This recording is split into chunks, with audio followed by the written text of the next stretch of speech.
श्री राम नामामृत तत्व का आस्वादन करने वाले आप समस्त रामानुरागियों, आज मैं इस वीडियो के माध्यम से श्री राम नाम महात्म संदर्भित मनुष्यों की चिंतन को अपनी भाषा के माध्यम से प्रस्तुत करने का प्रयास कर रहा हूं। आप लोग दत्त चित्त होकर इसे श्रवण करने की कृपा करें। नाम महिमा के क्रम में इसके महात्म का कितना भी वर्णन क्यों न किया जाए, फिर भी वर्णनातीत है। विश्व की किसी भाषा के पास सामर्थ्य नहीं कि वह सांगोपांग अनंतानंत राम नाम की महिमा का संप्रेषण कर सके, और साहित्यिक सर्जना में भी वह रसात्मक प्रवाह नहीं जो इसके तत्व को लयात्मकता प्रदान करते हुए गत्यात्मक प्रवाह की प्रदत्तता कर सके। मेरे प्रिय रामानुरागियों, मानवीय मस्तिष्क के सर्वांगीण वैकाशिक परिप्रेक्ष्य में कोई ऐसी विधा नहीं जिसके माध्यम से राम नाम के महात्म का शत प्रतिशत प्रस्तुतिकरण किया जा सके। राम नाम में वह अनंत परा अपरा शक्ति पूंजीभूत है जो त्रिविध ताप से पीड़ित 84 लाख योनियों में भटकते जीव को शीतलता प्रदान करते हुए भवसागर से तारण की सामर्थ्य रखती है। श्रद्धा विश्वास का अवलंबन प्राप्त करता हुआ भक्त से अनुप्राणित साधक जिह्वा के द्वारा राम नाम का जप करके राम तत्व का आस्वादन करता हुआ भवबंधन से मुक्त विमुक्त होकर राम तत्व में विलीन हो जाता है। जो अप्रकटावस्था में सर्वभूताधिवासित होकर सूक्ष्माति सूक्ष्म रूप से उद्भव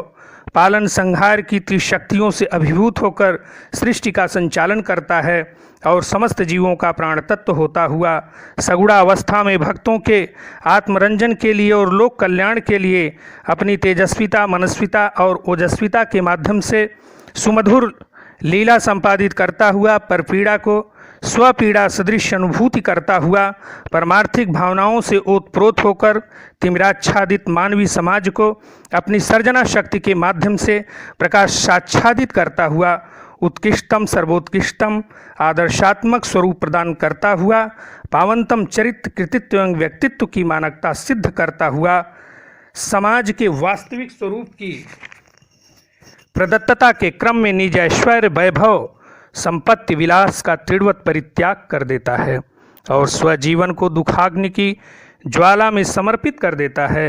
उसे विश्वरूप कृपामूर्ति परमाशय जगनिवास लोकाभिराम नयनाभिराम श्री राम कहते हैं। राम नाम महात्म की अग्रिम कड़ी में संदर्भित करते हुए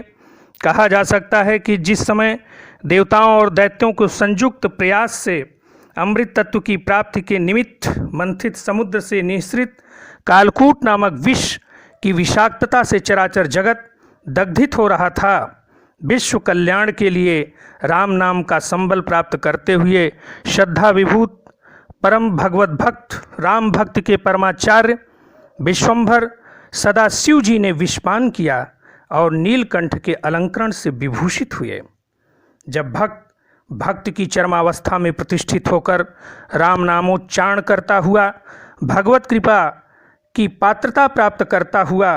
सनातन अविनाशी जगतपत राम के दिव्यतम सगुण रूप को हृदयस्थ कर लेता है तो संसार का प्रत्येक विनाशात्मक तत्व संरचनात्मक तत्व में परिवर्तित हो जाता है। अमृतमयी राम नाम की प्रभावोत्पादकता के कारण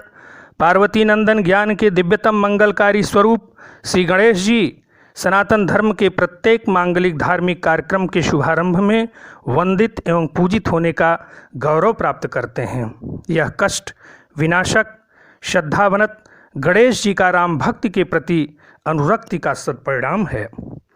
राम नाम में वह ब्रह्मत्व शक्ति समाहित है जो असंभाव्यता को संभाव्यता में, वासना को साधना में, विषत्व को अमरत्व में, अघत्व को पुण्यत्व में, दानवत्व को मानवत्व में, भोगत्व को योगत्व में, मरणत्व को जीवनत्व में, जीवत्व को ईश्वरत्व में, नरकत्व को स्वर्गत्व में, तमत्व को प्रकाशत्व में, शत्रुत्व को मित्रत्व में, ममत्व को प्रेमत्व में, अंशत्व को पूर्णत्व में और सूक्ष्मत्व को विराटत्व में